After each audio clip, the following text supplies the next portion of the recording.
Oi, galera, tudo bem? Me chamo Ivete, sou professora de Estatística e Introdução à Econometria no IE Unicamp. Este vídeo é referente à aula 6, que vai tratar sobre erro amostral, de novo, porém dessa vez orientado a identificar o tamanho da amostra necessária para a estimativa sobre a proporção, tá? É, Lembrando, né, que nas nossas aulas a gente vai utilizar o R, né? E até o momento a gente tem aprendido a utilizar as funções pnorme e qnorme. Pnorme com mais intensidade, mas ambas totalmente relacionadas, né? Então, só a modo de lembrete, né? Lembra que essas duas funções estão vinculadas ao cálculo dessa probabilidade aqui em vermelho, olha o mouse, né? Então, se eu tenho essa probabilidade tal que o valor, a variável seja inferior a este valor crítico, percebe que estou usando a distribuição normal padrão, média zero, variância 1, né? Essa probabilidade será igual a prop, né? Então, a função pnorme, quando tem, ou quando a gente alimenta o seu argumento com o valor crítico, ele me dá essa probabilidade tal que ela seja verdadeira. Né? Agora, a função qnorme vai considerar essa mesma probabilidade, porém utilizando prop como argumento para eu ter como resultado o valor crítico, tá? Então, essas duas funções estão relacionadas com a única diferença em que em um o argumento é prov para obter o valor crítico e o outro, o argumento de entrada, o input é o valor crítico para obter como resposta o valor da probabilidade, tá? Olha sempre o help, tá? Para você entender um pouco melhor esse funcionamento, ok? Muito bem. Aqui tem um exemplo, né? Baseado na rinha do IE do 1º de abril. Ih, faltam dois aí, é 2020, tá? Não é de 200. Em que 162 dos 302 participantes, né, votaram na Mimi. Então, aqui você tem todos os votos representando, imagine que são 162, né, carinhas de O a favor da Mimi, do total de 302 participantes, certo? Se a gente considera, então, que esse total de participantes é, no fundo, uma amostra, dado que não são todos os membros do IE, né? Então, no fundo, essa relação 162 sobre 302, né, que é igual a 53%, né, é, no fundo, uma estimativa da proporção de eleitores, digamos assim, a favor da Mimi, né? Porém, suponhamos que a gente aplicasse o mesmo questionário de intenção de voto um outro dia, né? Talvez não no dia 1º de abril, mas de repente no dia 25 de março ou 15 de março, né? Talvez o resultado tivesse sido um pouco diferente. De repente, esse peixe-chapéu teria dado igual a 60%, com mais adição ainda à rinha, né, de participantes a favor da Mimi, né? Então, o peixe-chapéu teria dado um valor diferente, né? Como a gente não tem o universo de membros do IE para fazer estimativa própria, né? Ou o cálculo próprio do que seria a proporção populacional, a gente tem apenas essa estimativa de todas as possíveis, porque como vocês percebem, a gente só conseguiu uma amostra de tamanho 302, né? E então eu só tenho um único valor para o peixe-chapéu, né? Mas lembra que esse peixe-chapéu, no fundo, essa proporção amostral é também uma variável aleatória, tendo em vista que, mudando a amostra, o valor obtido também muda, né? E a gente viu em aulas passadas que essa proporção amostral tende a uma distribuição normal, com média, com esperança igual a P, que seria a proporção populacional no momento para nós desconhecida, no universo IE, né? E uma variância igual a P por 1 menos P sobre N, né? O N é o tamanho da amostra utilizado neste caso, né? Seria o 302, né? Eu não tenho P, então não teria como definir esta proporção, esta distribuição amostral, tá bom? Muito bem. Nesse caso, então, o erro amostral novamente vai ser dado pelo valor estimado menos o valor populacional, né? Lembrando que esse P, ao considerar o universo do I todo naquele exemplo, né, seria um valor único, não teria vários P's, né, vários percentuais, é um só para uma população, né? Então, aqui, né, o erro amostral novamente acaba sendo uma variável aleatória pelo fato do P chapéu ser uma variável aleatória, né, ao qual estamos subtraindo um valor fixo, constante, né? E como a gente já sabe pelo teorema do limite central que a proporção amostral tem esta distribuição, então o erro amostral novamente tenderá a uma distribuição normal com média zero, né? Porque a esperança do P chapéu é P. Na hora que eu subtraio P, eu crio uma nova variável com média zero, com esperança zero, e a variância não muda, né? É a mesma variância da proporção amostral, tendo em vista que eu não alterei a variabilidade dos valores, eu apenas alterei a medida de posição central média, né? Ou esperança, certo? Então, essa aqui seria a distribuição amostral do erro para o caso das proporções, tá?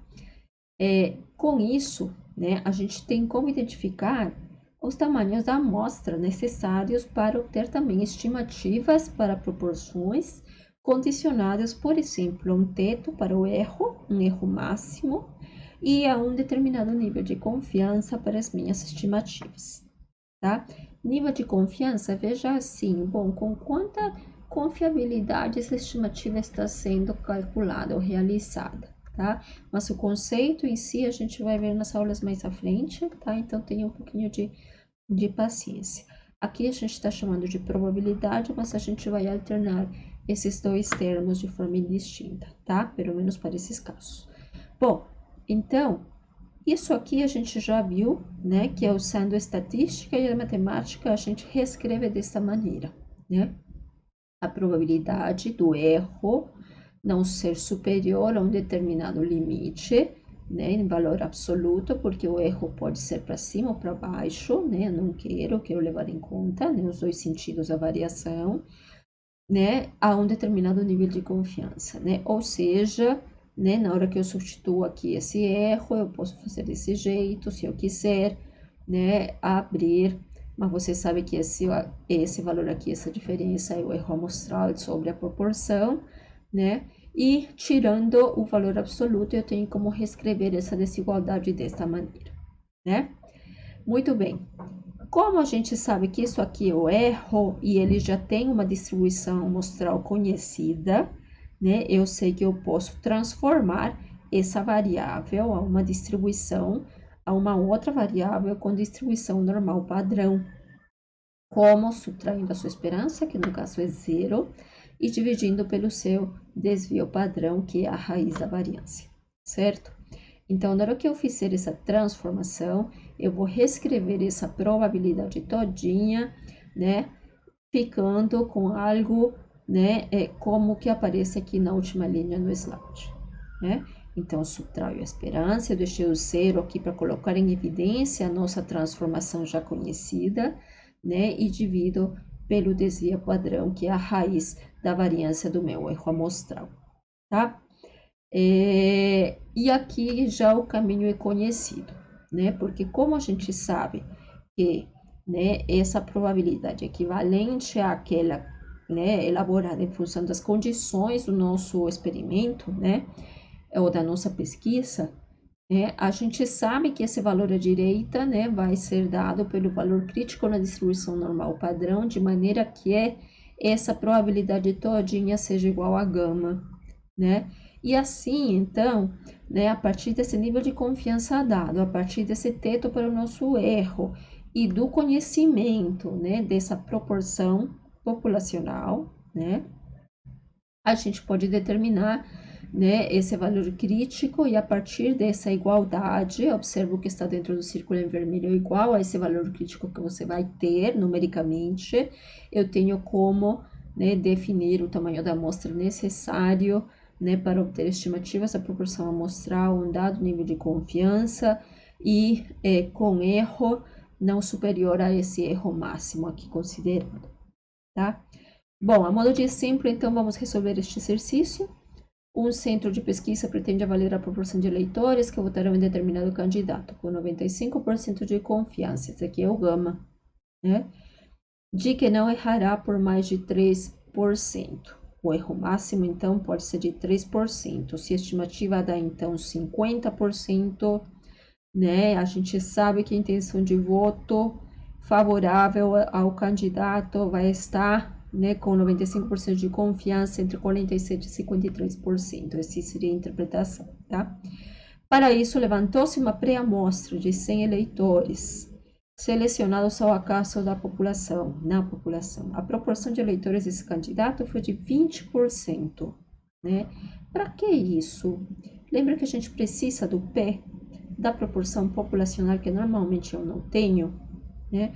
Uma alternativa, então, é você construir uma amostra piloto, a partir do qual você obtém uma estimativa para essa proporção populacional, que será utilizada, porém, como valor populacional, como parâmetro de fato, tá? Então, aqui, ó, isso que está em vermelho, né, indica que esse 20% aqui vai ser o valor assumido para o P, para o parâmetro.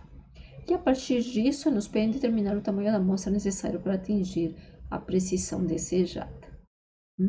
Vou passar agora, então, para o R, para a gente poder resolver isso e ficar ali como exemplo completo, tá? Vou tirar a carinha também e viemos aqui no R. Bom, eu passei aqui o enunciado, tá? Tirei os acentos porque eu não gosto deles no R, né? A gente viu já que o 95% era o gama, né? Que não errará por mais de 3%. Então, esse daqui, o erro máximo, que eu estou chamando aqui de Emax, será igual a 3%. Para isso, levanta-se uma pré-amostra de 100 eleitores. Cuidado, esse não é o tamanho da minha amostra, da amostra piloto, de maneira que eu possa considerar esse valor P igual a 0,2 ou 20%. Determine o tamanho da amostra. O que eu quero é isso, o tamanho da amostra, de maneira que eu possa obter uma estimativa, né? Nem sei qual que é a estimativa aqui, né? Porém, eu quero garantir que a pesquisa que eu faça, né, me garanta com 95% de chance, de confiança, de que a minha estimativa, se errar, não vai errar por mais de 3%, para cima ou para baixo da intenção de voto, tá?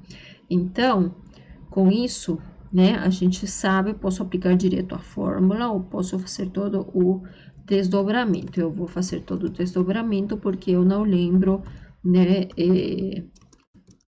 eu não costumo guardar, assim, fórmulas, tá? Mas fique à vontade, não tem nada contra, certo?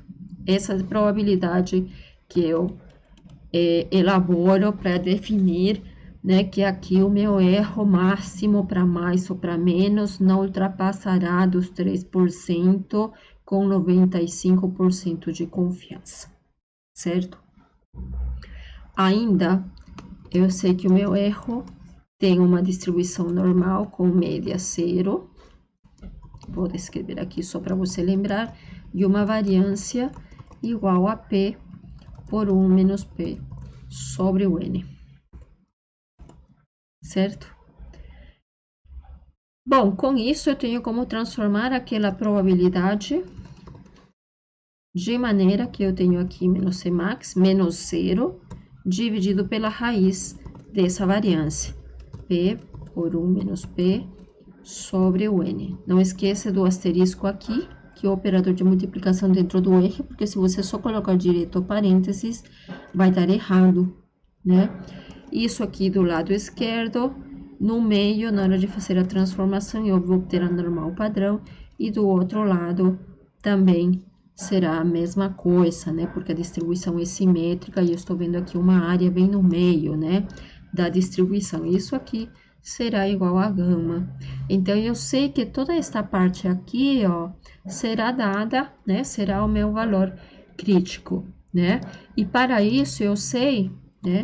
Que esse valor crítico, né, vai ser dado pela função QNorm, e que probabilidade que eu tenho que dar a ela? A área que está à esquerda desse valor crítico. Se eu pego a cauda esquerda, então, eu sei que essa área vai ser igual a 1 menos gama sobre 2, né? Porque o corpo da distribuição, né, equivalente a o que seria a área vermelha dos gráficos que normalmente uso, modo de exemplo no PowerPoint para te indicar as probabilidades, é o gama neste caso, né? Então, o que sobra nas caudas vai ser 1 menos gama. Como a distribuição é simétrica, eu divido por igual esse 1 menos gama em ambas as caudas, portanto, a área esquerda do valor crítico, na cauda esquerda, será igual a 1 menos gama sobre 2. Com isso, né, esse valor crítico aqui será um valor, tem que ser um valor negativo, né? Você vê aqui, ó, deu menos 1,95, né? E com isso, né, a gente tem como, né, a partir dessa igualdade aqui, né, esse valor crítico vai ser igual a isso aqui. Vamos escrever aqui só para deixar guardado para você, vai ser igual a isso aí, né?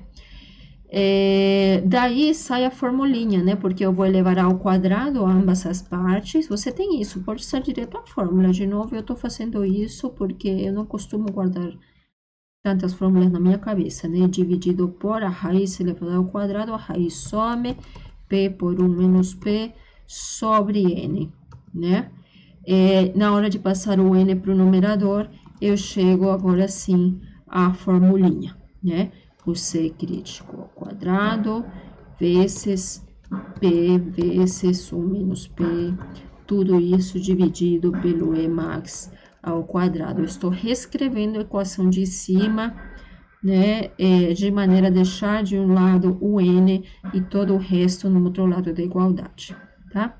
Bom, agora isso aqui a gente só precisa substituir, né, porque eu já tenho o valor crítico, eu tenho o P e eu tenho o E max, né? Então, se eu rodo, né, eu vou ver aqui que esse N vai ser igual a 682,926. Como a gente não tem como dar valores quebradinhos, eu posso usar a função Salin e ver de novo como resposta 683, certo?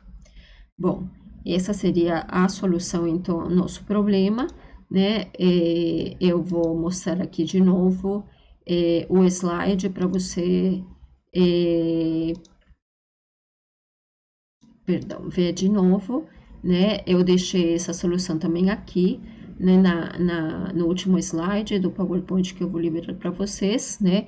Veja, então, a resposta 683, o gama no centro da distribuição, né? E o que a gente alimenta, o QNorm, é justamente essa área aqui branquinha, na cauda esquerda da distribuição normal padrão, né?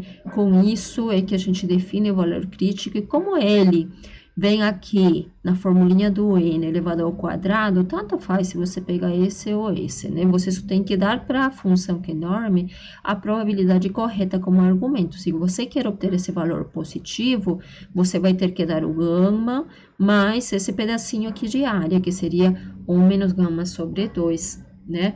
Então, tenha cuidado só com isso, mas como você vê aqui, tanto faz se você pega o da esquerda ou da direita, tá bom? Espero que tenha ficado claro. Na quinta-feira a gente resolve mais exercícios pelo nosso encontro no Google Meet, tá bom? Obrigada, gente. Até.